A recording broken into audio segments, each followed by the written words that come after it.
Selamat pagi anak-anak, bagaimana kabar kalian pada hari ini? Bapak harap semuanya baik-baik saja.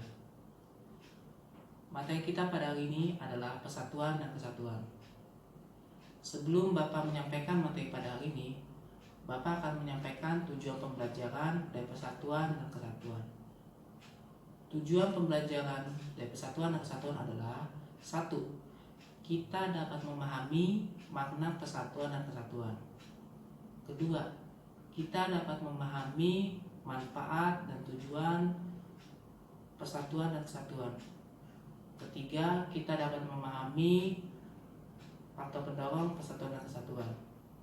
Keempat, kita dapat memahami faktor penghambat persatuan dan kesatuan. Dan yang terakhir, 5, kita dapat mengaplikasikan faktor pendorong persatuan dan kesatuan di dalam kehidupan berbangsa dan bernegara. Poin pertama kita pada hari ini adalah makna persatuan dan kesatuan. Persatuan dan kesatuan adalah satu atau tunggal. Artinya adalah berbeda-beda tetapi tetap satu. Tidak ada perpecahan. Selanjutnya, poin kedua kita adalah manfaat dan tujuan persatuan dan kesatuan. Manfaat persatuan dan kesatuan adalah: 1. Menjaga keutuhan negara kesatuan Republik Indonesia. Cara kita untuk menjaga keutuhan negara kesatuan Republik Indonesia adalah tidak menyebarkan isu hoax atau isu yang tidak benar. Karena dampaknya, jika kita menyebarkan isu hoax, kita sama saja memecah belah saudara-saudara kita, dan juga kita bisa berurusan dengan pihak berwajib. Yang kedua adalah kita dapat memajukan Indonesia. Anak-anak, jika kita memiliki rasa persatuan dan kesatuan yang sangat tinggi, maka kita dapat menolong sesama kita yang lebih kurang dari kita. Yang lama-kelamaan jika kita biasakan, dampaknya itu sangat besar, yaitu Indonesia akan sangat maju dan bahkan bisa sama dengan negara lain. Yang ketiga, kita dapat mewujudkan integrasi nasional. Integrasi nasional ini merupakan program pemerintah. Makna integrasi nasional adalah proses penyatuan semua lapisan masyarakat. Contoh dari integrasi nasional adalah masyarakat patuh terhadap hukum yang berlaku di Indonesia. Warga patuh terhadap pemerintah. Contoh lain di sekolah misalnya, siswa patuh terhadap guru, siswa mengerjakan PR, siswa rajin belajar, siswa menyayangi teman, dan siswa patuh terhadap orang tua di rumahnya. Selanjutnya, mudah untuk rela korban atau gotong royong. Anak-anak, jika kita memiliki rasa persatuan dan kesatuan yang tinggi, maka kita akan rela berkorban dan gotong royong tanpa memandang orangnya, suku atau agamanya. Dan juga kita dapat mewujudkan keamanan dan kesejahteraan.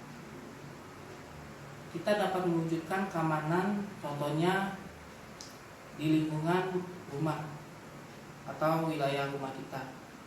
Kita ikut siskamling menjaga lingkungan kita. Dan juga kesejahteraan. Jadi ketika orang lain kesusahan, bahkan terkena bencana, kita membantunya, baik itu dana maupun moral. Bila kita tidak bisa dua-duanya, minimal bantuan moral. Dan juga yang terakhir, meminimalisir peluang untuk terjadinya konflik. Jika kita saling menjaga persatuan dan kesatuan, niscaya konflik akan tidak ada. Sekalipun kita berbeda pandangan politik, itu tidak akan membuat kita satu sama lain saling bertikai. Seperti itu. Selanjutnya, tujuan dari Persatuan dan Kesatuan adalah membantu pemerintah dalam pembangunan nasional. Pembangunan nasional ini adalah sesuai dengan alinea 4 Undang-Undang Dasar 1945, yang dimana negara melindungi segenap bangsa Indonesia dan menjaga tumpah darah bangsa Indonesia. Dalam hal ini, kita harus saling tolong menolong sesama warga negara Indonesia. Jadi jika ada yang kesusahan, kita harus tolong menolong, sekalipun itu bukan kesusahannya karena bencana alam. Selanjutnya, poin ketiga kita adalah faktor pendorong persatuan dan kesatuan. Faktor pendorong persatuan dan kesatuan pertama adalah 1. Lambang negara. Lambang negara kita adalah Pancasila, yaitu 5 dasar. Sila pertama adalah ketuhanan yang Maha Esa. Dalam hal ini, nilai positifnya adalah kita takwa dan juga beriman kepada Tuhan yang Maha Esa. Yang kedua, kita tidak membeda-bedakan agama. Jadi apapun agamanya, kita harus tetap satu. Kita harus tetap berteman dimanapun kita berada. Selanjutnya, yang ketiga, kita tidak menghalangi orang lain untuk membangun tempat ibadah. Selanjutnya, poin kedua dari nilai Pancasila adalah sila kedua, kemanusiaan yang adil dan beradab. Contoh nilai positifnya adalah kita tidak membeda-bedakan orang lain. Jadi semua orang lain kita harus perlakukan sama. Tidak boleh ada perbedaan. Dan tidak boleh ada penindasan. Selanjutnya, sila ketiga adalah persatuan Indonesia. Contoh nilai positifnya adalah kita saling membangun tenggang rasa, tolong menolong atau gotong royong, dan mengutamakan kepentingan golongan atau kepentingan umum ketimbang kepentingan pribadi. Selanjutnya, sila keempat adalah kayatan yang dipimpin oleh hikmat kebijaksanaan dalam permusyawaratan dan perwakilan. Contoh nilai positifnya adalah kita menghormati perbedaan pendapat, entah itu perbedaan pendapat saat diskusi, saat debat, atau perbedaan politik. Dan juga kita harus menghormati penegak hukum dan juga lembaga-lembaganya. Kita mentaati peraturan-peraturan yang ada di Indonesia. Dan juga ketika ada masalah, kita harus selesaikan dengan musyawarah, bukan dengan main hakim sendiri. Dan sila yang terakhir adalah sila kelima, yaitu keadilan sosial bagi seluruh rakyat Indonesia. Contoh dari sila kelima adalah semua sama di depan hukum. Jadi tidak ada istilah tajam ke bawah, tumpul ke atas untuk hukum. Dan semua diperlakukan sama. Dalam arti semua bebas memeluk agama, semua bebas untuk mendapatkan pendidikan yang layak, dan semua mempunyai hak dan kewajibannya yang sama. Contoh hak dan kewajiban adalah yang pertama, haknya misalnya memeluk agama, mendapatkan fasilitas umum sama, dan diperlakukan sama di depan hukum. Contoh kewajiban adalah membayar pajak, merawat fasilitas umum, dalam arti tidak mencoret-coret tempat atau fasilitas umum, dan juga menghormati kewajiban orang lain, dalam arti ketika antri kita tidak menyerobot antrian orang lain, seperti itu. Jadi kita antri harus teratur. Selanjutnya, poin kedua dari faktor pendorong persatuan dan kesatuan adalah Identitas nasional. Identitas nasional membuat kita bangga. Identitas nasional negara kita Indonesia adalah bendera. Bendera kita merah putih, lagu kebangsaan kita Indonesia Raya, mata uang kita rupiah. Hal-hal itu yang membuat kita menjadi bangga sebagai bangsa Indonesia. Selanjutnya yang ketiga adalah rasa cinta tanah air atau nasionalisme. Rasa nasionalisme bukan berarti kita mengagung-agungkan negara kita dan merendahkan negara lain, enggak. Tapi kita bangga sekali menjadi negara Indonesia. Contoh kita bangga terhadap negara Indonesia adalah kita memakai produk Indonesia. Kita menggunakan bahasa Indonesia dengan baik dan benar. Kita mengaplikasikan pengetahuan kita. Contohnya kalian setelah lulus SMA, kalian melanjutkan kuliah entah di luar negeri maupun di dalam negeri, kalian mengaplikasikan pengetahuan kalian untuk kemajuan dan kesejahteraan bangsa Indonesia. Selanjutnya poin keempat, patriotisme, yaitu rela berkorban. Patriotisme, rela berkorban, atau bisa disebut juga nilai-nilai kepahlawanan. Contohnya rela berkorban kayak seperti tentara yang rela mengorbankan nyawanya untuk kedaulatan negara Republik Indonesia. Contoh patriotisme di lingkungan sekolah, siswa dan guru mengikuti upacara bendera setiap Senin. Siswa mengikuti kegiatan pramuka. Siswa membantu teman, siswa menghormati guru. Poin kelima adalah faktor sejarah. Faktor sejarah kita senasib seperjuangan. Maknanya adalah kita sama-sama dijajah oleh Belanda dan Jepang dan mempunyai cita-cita yang sama, yaitu sama-sama ingin merdeka. Poin keenam dari persatuan dan kesatuan adalah semboyan kita, yaitu Bhinneka Tunggal Ika, berbeda-beda tetapi tetap satu. Dalam hal ini jelas ditekankan, apapun suku kita, dari manapun kita berasal, dan dimanapun kita berada, kita harus memegang teguh ini semboyan kita, agar tidak terjadi perpecahan. Selanjutnya, poin ketujuh adalah kesadaran berbangsa dan bernegara yang tinggi. Seseorang yang memiliki rasa persatuan dan kesatuan yang tinggi, maka otomatis memiliki kesadaran yang berbangsa dan negaranya juga sangat tinggi. Dan itu diaplikasikan dengan saling tolong-menolong, seperti yang Bapak utarakan yang tadi. Dan juga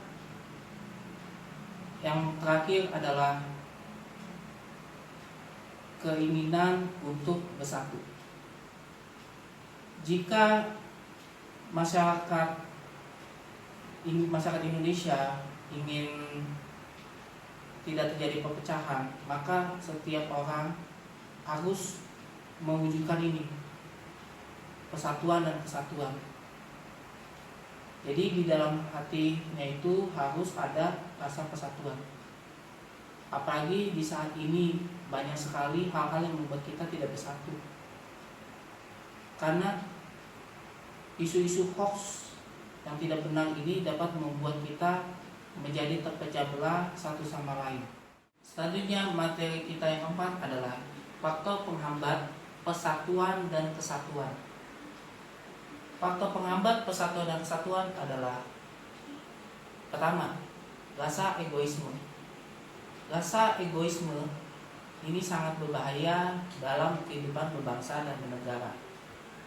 Karena jika seseorang memiliki rasa egoisme, maka dia tidak mau bersatu dengan orang lain, maupun ingin bersatu tapi dengan catatan satu suku ataupun satu agama. Dan dampaknya ini bisa membuat dia lama-lama membenci negaranya sendiri. Yang kedua, rasa etnosentrisme. Etnosentrisme adalah suatu pandangan yang mengagung-agungkan sukunya sendiri dan memandang rendah suku orang lain. Dalam hal ini sudah pasti ketika seseorang memiliki rasa etnosentrisme, maka dia pasti akan mengecekkan suku orang lain, mengagung-agungkan sukunya lebih baik daripada suku orang lain. Oh, suku ini begini-begini. Selalu ada cita-cita yang negatif untuk suku-suku orang lain, karena dia menanamkan rasa etnosentrisme. Dan itu jika banyak seseorang di masyarakat itu yang mempengaruhi, maka lama-kelamaan bangsanya sendiri akan hancur. Selanjutnya yang ketiga, pembangunan yang tidak merata. Pembangunan yang tidak merata ini dapat mengakibatkan terjadinya perpecahan, timbulnya kelompok separatisme. Kelompok separatisme adalah kelompok yang ingin memisahkan diri dari negara asal. Hal ini dikarenakan rasa iri karena suatu wilayah mendapatkan fasilitas lengkap, pembangunan infrastruktur yang sangat lengkap, tapi giliran di wilayahnya kurang diperhatikan. Contohnya di Indonesia, gerakan separatisme adalah OPM, Operasi Papua Merdeka, dan juga gerakan Aceh Merdeka. Hal ini sangat berbahaya. Oleh sebab itu, pemerintah sekarang membangun banyak infrastruktur di berbagai daerah-daerah. Hal itu dikarenakan untuk meminimalisir terjadinya iri hati yang dapat menimbulkan perpecahan. Selanjutnya, faktor penghambat selanjutnya, isu hoax. Isu hoax ini sangat berbahaya, karena jika seorang menyebarkan isu hoax dan banyak yang mendengarkan dan percaya isu hoax tersebut, maka orang yang mendengarkan isu hoax akan berpikiran dan mempunyai cita jelek terhadap orang yang sedang dibicarakan oleh yang penyebar isu hoax tersebut, sekalipun itu terhadap pemerintah. Isu hoax di Indonesia sudah banyak kita ketahui, contohnya seperti di pilkada maupun di pilpres.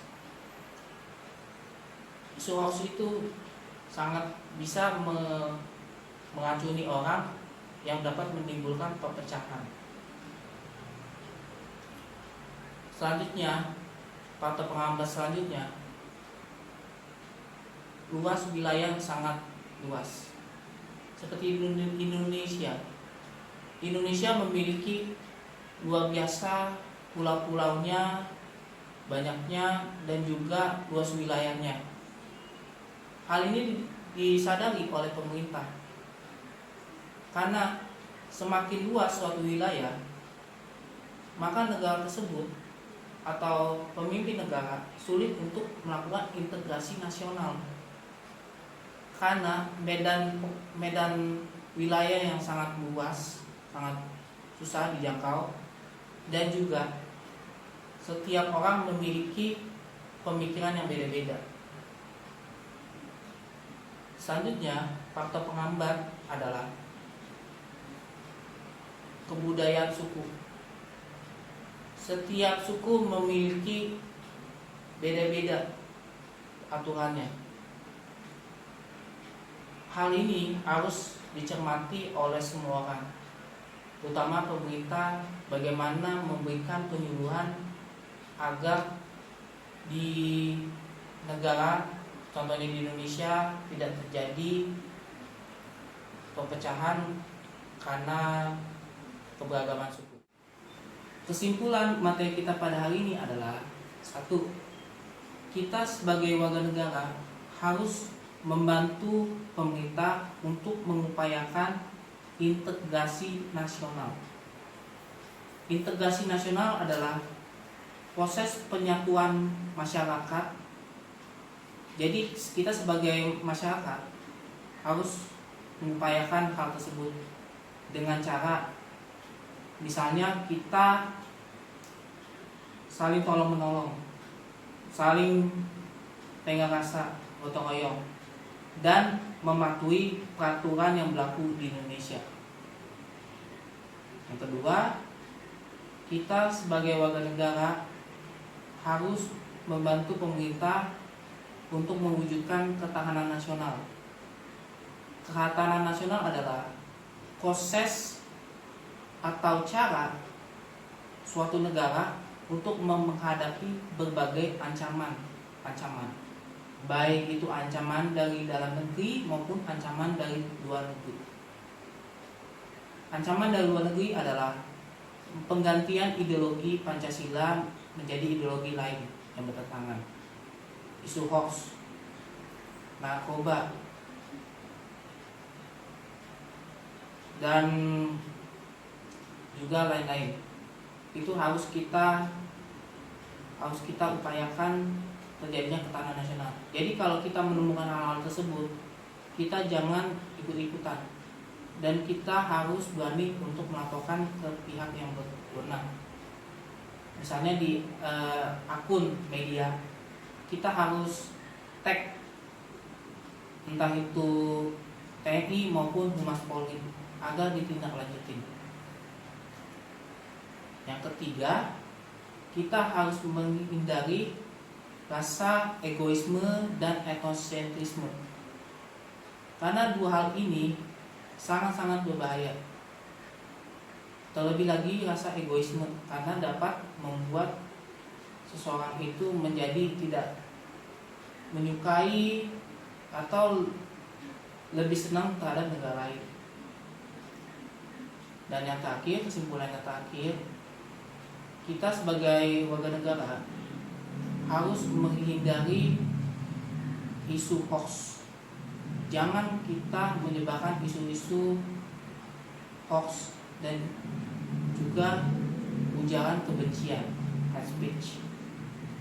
Karena hate speech atau ujaran kebencian dapat membuat sesama kita, saudara kita, sebangsa dan setanah air menjadi benci karena percaya isu hoax yang kita sebar. Demikianlah materi kita pada hari ini. Jika ada pertanyaan, kalian bisa menghubungi Bapak via WhatsApp maupun mengirimkan email.